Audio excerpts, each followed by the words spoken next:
प्रधानमंत्री नरेंद्र मोदी का चूंकि इस समय संबोधन चल रहा है तो सीधा वहीं आपके लिए चलते हैं। दुनिया की तीसरी सबसे बड़ी आर्थिक ताकत भी बनाएगा और इससे उतने ही ज्यादा रोजगार, स्वरोजगार के भी मौके बनेंगे। स्केल के इंफ्रा को बनाने में, हाईवे और एक्सप्रेसवे को बनाने में बड़ी संख्या में इंजीनियर्स और वर्कर्स की जरूरत पड़ती है। सीमेंट, स्टील जैसे उद्योगों को बल मिलता है, वहां भी बड़ी संख्या में युवा काम करते हैं। इन्हीं एक्सप्रेसवे के किनारे आज इंडस्ट्रियल कॉरिडोर बन रहे हैं। नई कंपनियां, नई फैक्ट्रियां स्किल युवाओं के लिए लाखों रोजगार लेकर के आ रही है।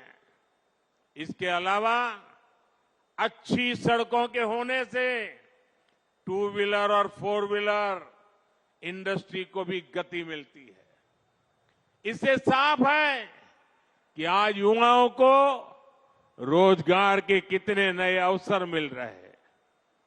देश के मैन्युफैक्चरिंग सेक्टर को कितनी ताकत मिल रही है। साथियों, देश में लाखों करोड़ रुपए के इन विकास कार्यों से सबसे ज्यादा दिक्कत अगर किसी को है तो वो है कांग्रेस और उसके गठबंधन गठबंधन।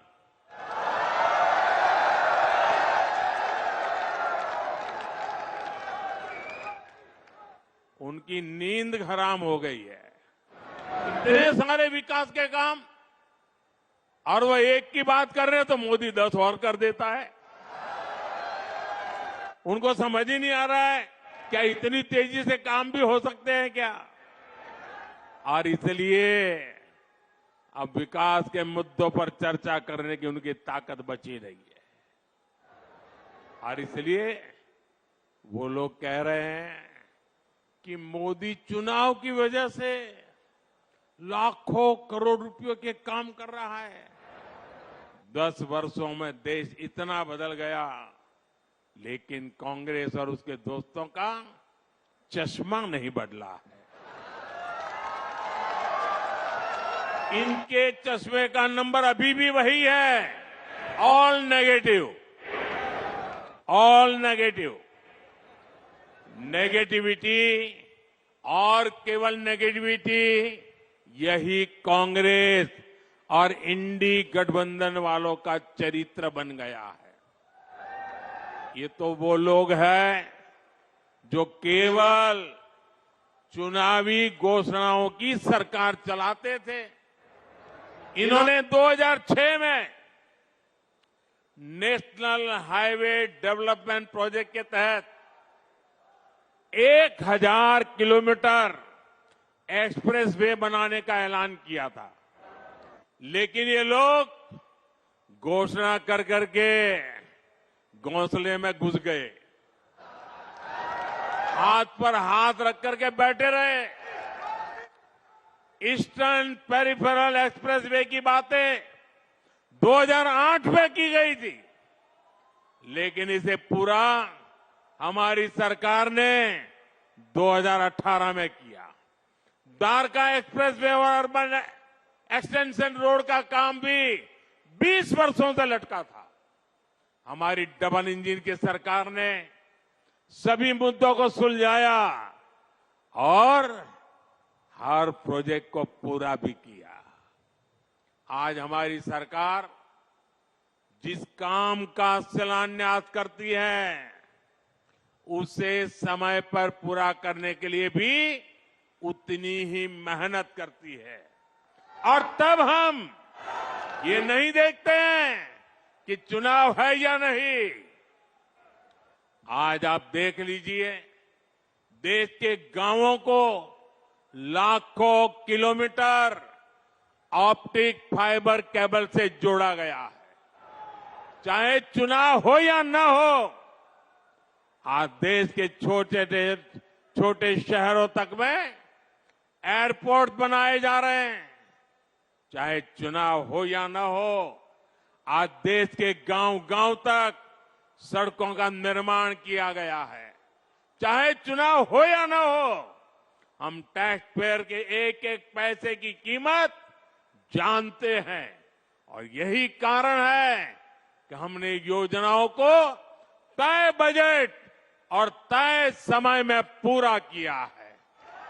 पहले इंफ्रास्ट्रक्चर की घोषणा चुनाव जीतने के लिए होती थी, अब चुनाव में इंफ्रास्ट्रक्चर के काम पूरे होने की बात होती है। यही नया भारत है। पहले डिले होते थे, अब डिलीवरी होती है।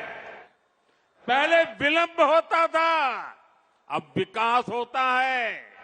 आज हम देश में 9,000 किलोमीटर हाई स्पीड कॉरिडोर बनाने पर फोकस कर रहे हैं। इसमें से करीब 4,000 किलोमीटर हाई स्पीड कॉरिडोर बनकर तैयार हो चुका है। 2014 तक सिर्फ 5 शहरों में मेट्रो की सुविधा थी, आज 21 शहरों में मेट्रो की सुविधा है। इन कामों के पीछे लंबी प्लानिंग लगती है, दिन रात की मेहनत लगती है।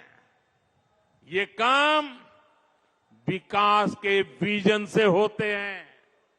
ये काम तब होते हैं जब नीयत सही होती है।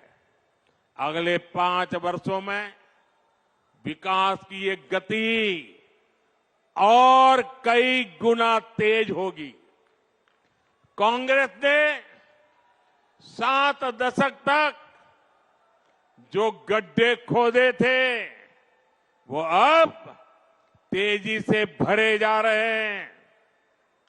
अगले 5 वर्ष अपनी इस नींव पर बुलंद इमारत बनाने का काम होने वाला है और ये मोदी की गारंटी है।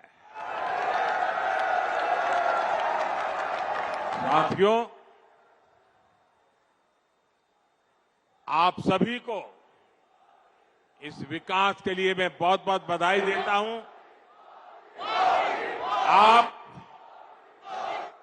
मेरा सपना है 2047 तक हमारा देश विकसित होकर रहना चाहिए। आप सहमत हैं? देश विकसित होना चाहिए कि नहीं होना चाहिए? क्या हमारा हरियाणा विकसित होना चाहिए? ये हमारा गुरुग्राम विकसित होना चाहिए? ये हमारा मानेसर विकसित होना चाहिए? हिंदुस्तान का कोना कोना विकसित होना चाहिए? हिंदुस्तान का गांव गांव विकसित होना चाहिए? तो विकास के उस उत्सव के लिए आइए मेरे साथ अपने मोबाइल फोन बाहर निकालिए, अपने मोबाइल फोन की फ्लैश लाइट चालू कीजिए और ये विकास के उत्सव को इनवाइट कीजिए। आप चारों तरफ मंच पर भी मोबाइल फोन वाले जरा चारों तरफ जिन जिन के पास मोबाइल है हर एक के मोबाइल फोन का फ्लैश लाइट चले। इस विकास का उत्सव है, ये विकास का संकल्प है। ये आपकी भावी पीढ़ी के उज्जवल भविष्य के लिए मेहनत करने का संकल्प है, जी जान से जुटने का संकल्प है। मेरे साथ बोलिए भारत माता की, भारत माता की, भारत माता की। बहुत बहुत धन्यवाद।